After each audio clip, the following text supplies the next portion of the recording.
ate, ano po ba ang nangyari sa inyo? Kinagat pa kayo ng amo nyo? Oo, sir.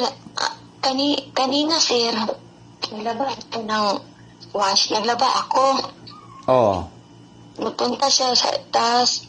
Oo. Tinulungan niya ako maglaba ng bedsheet. Tapos, inawanan ko siya kasi naglaba ako ng damit niya. Kinamay ko lang. Tapos, maya-maya, tumawag siya sa akin. Sabi niya, bakit? Sabi niya, bakit ito nasira yung washing machine? Hindi daw nag-drain. Sabi ko nga, nag-drain man yan. Hindi man yan sira. Na, sobra nang galit na sa sir. Sabi niya, hindi nag-drain. Sinira mo, sabi ko. Hindi ko talaga, nasigawan ko talaga sa sir kasi nainit na yung ulo ko. Sabi ko, hindi talaga sira yan. Na, i-charge mo na yan sa akin. Palagi ka na nag-charge. No, alam mo sir, ang ginamit niya ng tawag doon, kinuha na yung takip sa washing machine, tapos bigla niya ngampasin sa akin. Buti na lang nahawakan ko. Tapos sobrang lakas niya sir. Iwan ko kung anuhin niya ako noon. Parang anuhin na yung ulo ko. Parang saktan na ako sir. Tapos malaya na yung braso ko kinagat niya. Buti na lang nang naano ko sa kanya. Sorry sir, Bisaya kasi.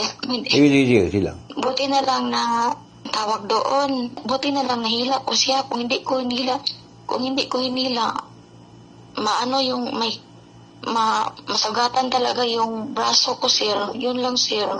Tsaka palagi naman niya ako sinasaktan sir noong nakaraang buwan. Sinampal ako.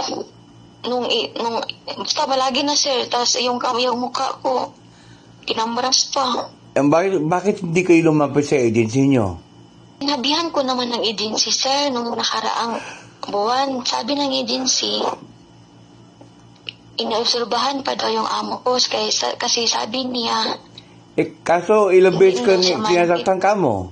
Sabi mo, ilang beses ka na mo sinasaktan ng amo mo, di ba? Oo, marami na, sir. Bakit hindi ka ulit tumawag kanina? Para sabihin mo sa agency nangyari. Kasi hindi ako tumawag sir kasi pinasulat ako ng amo ko noong nakaraang buwan na hindi ako babalik sa agency. Hintayin ko na lang ang kontrata ko. Kailan pa matapos sa kontrata mo? 1 year and 6 months naging December siya. Okay. So gusto ko na lang na umuwi sir. Baka ano naman ang gagawin na sa akin, sir. Okay, ganyan gawin mo. At din mo yung aking... Sir,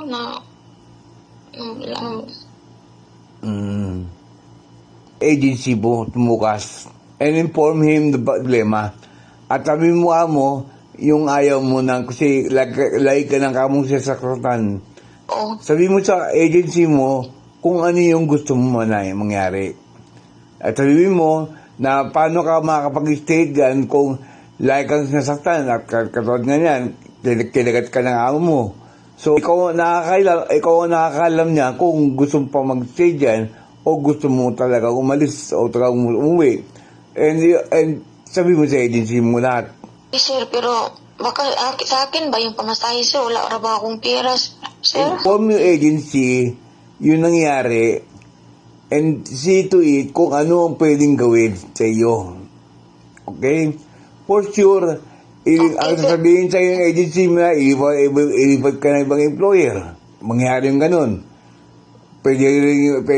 Sabi ng employer ko, hindi pa ako ipapauwian kasi hindi pa natapos ang kontrata ko. Kaya nga, yun na nga po. Kasi meron ko pang 6 months na kontrata eh. Kailangan talaga possible yun eh. Kaya nasa sa iyo yan kung paano mo kakausapin mo yung agency. Okay? Ngayon, sabi ng agency na hindi ka papayagan sa amo mo kasi wala pang kontrata. Kaya na nga, yun na nga. Ang sabihin mo ka mo, paano gagawin mo kung lagi kang sinasaktan? Sabihin mo kay agency mo, ano ang assurance na hindi nasasaktan ng amo ko? Kung kailangan magkaroon ng assurance na hindi ka nasasaktan ng amo mo. Okay, tawagan ako bukas, sir. Salamat, sir. Sorry. Tawag ka mo agency mo. sabihin mo nangyari, at sabihin mo sa kanya, paano ko makasiguro na hindi na ako sasaktan ng employer ko. Kung ganito na lang sinasaktan na mo ng employer ko, ano gagawin ko? Kailangan makuha mo yung sagot ng agency. Okay? Okay, sir. Then, mag-decide ka. Salamat, sir.